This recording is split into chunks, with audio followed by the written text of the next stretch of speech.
Hello friends, ചെമ്പനീർ പൂവിൻ്റെ പുതിയൊരു വീഡിയോയിലേക്ക് എല്ലാ കൂട്ടുകാർക്കും സ്വാഗതം. അങ്ങനെ നമ്മുടെ വർഷയും ശ്രീകാന്തും ഒക്കെ ശരത്തിനെ കുറ്റപ്പെടുത്തുമ്പോൾ അതൊക്കെ കേട്ട് നിന്ന രേവതി ആണെങ്കിൽ എല്ലാവരുടെയും മുൻപിൽ മാപ്പ് പറയാണ് കേട്ടോ. എൻ്റെ അനിയൻ ചെയ്തത് തെറ്റ് തന്നെയാണ്, അതുകൊണ്ട് എല്ലാവർക്കും വേണ്ടിയിട്ട് ഞാൻ മാപ്പ് പറയാന്നൊക്കെ പറയുമ്പോൾ ചന്ദ്ര പറയും, നീ വെറുതെ കള്ളക്കണ്ണീരൊഴുക്കി കുമ്പിട്ട് നിന്നാൽ ഈ കേസിന് ഒന്നും പറ്റാനില്ല എന്നൊക്കെ പറയുമ്പോൾ നമ്മുടെ സച്ചിക്ക് അങ്ങ് ദേഷ്യം പിടിക്കുകയാണ്. സച്ചി പറയും, അവളെ കള്ളക്കണ്ണീരല്ല, അതവളെ മനസ്സ് തട്ടിയിട്ടാ കരയുന്നത്. നിങ്ങളാരും തെറ്റ് ചെയ്യാത്തവരാണല്ലോ അല്ലേ? അവളുടെ അനിയനാണ് തെറ്റ് ചെയ്തത്, അതിന് അവൾ എന്തു പഴിച്ചു? അവൾക്ക് ഇതല്ലേ ചെയ്യാൻ പറ്റത്തുള്ളൂ. അവൾ നിങ്ങളോടൊക്കെ മാപ്പ് പറയുകയും ചെയ്തു. ഇനി അവൾ എന്താ ചെയ്യേണ്ടതെന്ന് ചോദിക്കുമ്പോൾ നമ്മുടെ ചന്ദ്ര പറയും, അവളൊന്നും ചെയ്യണ്ട, ഇവിടെ നിന്നൊന്നോ ഇറങ്ങിപ്പോയാൽ മതി എന്ന് പറയുമ്പോൾ നമ്മുടെ സച്ചി പറയും, അത് നടക്കത്തില്ല, അവളെ എൻ്റെ ഭാര്യയാണ്, അവളും ഇവിടെ തന്നെ താമസിക്കും എന്നങ്ങ് പറയുമ്പോൾ ഇതേ എൻ്റെ വീടാടാ, നീയും ഇവിടുന്ന് ഇറങ്ങിപ്പോയിക്കോ എന്ന് പറയുമ്പോൾ അത് നടക്കത്തില്ല എന്ന് പറയുമ്പോഴേക്കും അവിടേക്ക് 2 പോലീസുകാർ കയറി വരുന്നു. ഇത് ചന്ദ്രമതിയുടെ വീടാണോ എന്ന് ചോദിച്ചിട്ടോ. അങ്ങനെ ചന്ദ്ര ഇറങ്ങി പോയിട്ട് പറയും, ഞാനാണ് ചന്ദ്രമതി എന്ന് ഒരു പരാതിയിൽ ഒപ്പിട്ട് തരാൻ വേണ്ടിയിട്ട് വന്നതാ എന്ന് പറയുമ്പോൾ സച്ചി വന്നിട്ട് എന്ത് സാർ പ്രശ്നം എന്ന് ചോദിക്കുന്നുണ്ട്.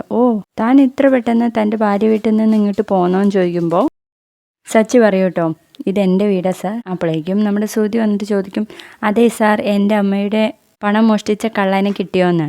അതെ, അത് പിടിക്കാൻ വേണ്ടിയിട്ടാണ് ഞങ്ങൾ ആ വീട്ടിൽ പോയത്. അപ്പോൾ ഇവൻ പറഞ്ഞു, അത് കേസ് എടുക്കേണ്ട കാര്യമൊന്നുമില്ല, ഞങ്ങളെ കുടുംബ പ്രശ്നമാണ്, ഞങ്ങൾ സംസാരിച്ച് പരിഹരിച്ചോളാണ്. അപ്പോൾ SI പറഞ്ഞതാണ്, ചന്ദ്രമതിയുടെ കയ്യിൽ നിന്ന് പരാതിയൊന്നും ഇല്ല എന്ന് പറഞ്ഞിട്ട് ഒപ്പിട്ട് വാങ്ങാൻ വേണ്ടിയിട്ട്, അതിന് വേണ്ടിയിട്ടാണ് ഞങ്ങൾ വന്നതെന്ന് പറയുമ്പോൾ ചന്ദ്ര പറയും, ആര് പറഞ്ഞു എനിക്ക് പരാതി ഇല്ലാന്ന്? എൻ്റെ പണം സാർ പോയത്, ഒരു കള്ളൻ വന്ന് എൻ്റെ പണം തട്ടിയെടുത്തു, അതൊക്കെ വീഡിയോയിലും വന്നതാണല്ലോ, എനിക്ക് പരാതിയുണ്ട് സാർ എന്ന് പറയുമ്പോഴേക്കും നമ്മുടെ രേവതിക്ക് പറയുന്നുണ്ട്, അമ്മേ എന്താ അമ്മ ഈ പറയുന്നതെന്ന്? അവൻ്റെ പേരിൽ എന്തായാലും കേസെടുക്കണം. അവനെ ഇത് ആദ്യത്തെ മോഷണമൊന്നുമല്ല, എൻ്റെ വീട്ടിൽ നിന്ന് ആദ്യം ഒരു ബൈക്ക് മോഷ്ടിച്ചിട്ടുണ്ട് എന്ന് പറയുമ്പോൾ ആ പോലീസുകാർ പരസ്പരം നോക്കുന്നുണ്ട്. അതെ സാറേ, അവന് പണ്ടേ തൊട്ടേ മോഷണം പതിവാണ്, അവന്റെ അച്ഛനും അമ്മയെ വളർത്തിയത് അങ്ങനെയാണ്, വളർത്തുദോഷാണ് എന്നൊക്കെ പറയുമ്പോൾ നമ്മുടെ രേവതി ഇങ്ങനെ കരയുന്നുണ്ട് കേട്ടോ. എൻ്റെ കയ്യിൽ നിന്ന് പൈസ തട്ടിപ്പറിച്ച് അവൻ എന്നെ റോട്ടിലേക്ക് തള്ളിയിട്ട് കൊല്ലാൻ വേണ്ടി ശ്രമിച്ചു സാർ. അതും പോരാഞ്ഞിട്ട് ഞാൻ അതിന് ചോദിക്കാൻ വേണ്ടി ഇവളുടെ വീട്ടിൽ പോയപ്പോൾ ഇവളും ഇവളുടെ അമ്മയും അനിയത്തിയും കൂടെ എൻ്റെ കൊല്ലിക്ക് പിടിച്ചു കൊല്ലാൻ വേണ്ടി നോക്കി സാർ. അവന്റെ കൂടെ ഇവരെയും ജയിലിൽ അടയ്ക്കാ വേണ്ടത് എന്നൊക്കെ പറയുമ്പോൾ നമ്മുടെ സച്ചി പറയുന്നുണ്ട്, എന്തൊക്കെയാ സാർ ഈ പറയുന്നേ? അപ്പൊ തന്നെ പോലീസുകാർ പറയുന്നുണ്ട് കേട്ടോ, ഇവരെന്തൊക്കെയാ ഈ പറയുന്നതെന്ന്. അപ്പോൾ സച്ചി പറയും, അത് അമ്മയ്ക്ക് ദേഷ്യം വന്നിട്ടാ സാർ, ഞാൻ പറഞ്ഞ് ശരിയാക്കിക്കോളാന്ന്. നീ എന്ത് പറഞ്ഞ് ശരിയാക്കാനാടാ? എനിക്ക് പരാതിയുണ്ട്, സാറ് പരാതി എഴുതിക്കോ, ഞാൻ ഒപ്പിട്ട് തരാന്ന് പറയും. അപ്പോഴേക്കും നമ്മുടെ രേവതിയൊക്കെ കരഞ്ഞ് കാലിൽ പിടിക്കുന്നുണ്ട്, അമ്മ അവന്റെ ഭാവി പോവും, അമ്മ ഒന്ന് ക്ഷമിക്ക്, അമ്മ വേണമെങ്കിൽ എന്നെ തല്ലിക്കോ, ഞാൻ കാല് പിടിക്കാന്നൊക്കെ പറയുമ്പോൾ ഇറങ്ങി പൊടി എന്ന് പറയും.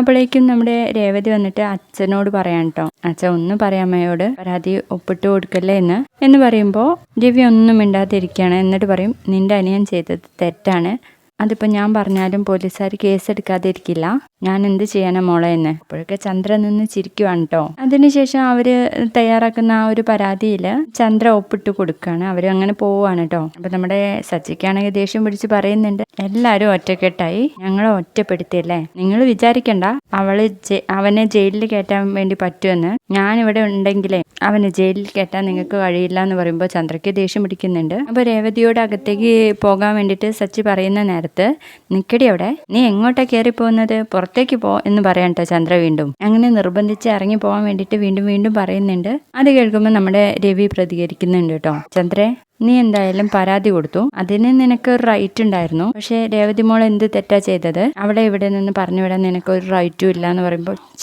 എന്താ രവിയേട്ടാ ഈ പറയുന്നതെന്നൊക്കെ ചോദിക്കാൻ കേട്ടോ. നിന്നോട് മിണ്ടാതിരിക്കാനോ പറഞ്ഞതെന്ന് പറയുമ്പോൾ ചന്ദ്ര ഒരു നിലപാട് സ്വീകരിക്കുകയാണ്. ഇവിടെ നിൽക്കുന്നുണ്ടെങ്കിൽ ഞാനിവിടെ നിൽക്കത്തില്ല എന്ന് പറഞ്ഞ് പെട്ടിയും ബാഗൊക്കെ എടുത്തിട്ട് ബാമയുടെ വീട്ടിലോട്ട് പോവാണ് കേട്ടോ. വീഡിയോ ഇഷ്ടപ്പെട്ട ലൈക്ക് ചെയ്തൊന്ന് സബ്സ്ക്രൈബ് ചെയ്യണേ. ബൈ.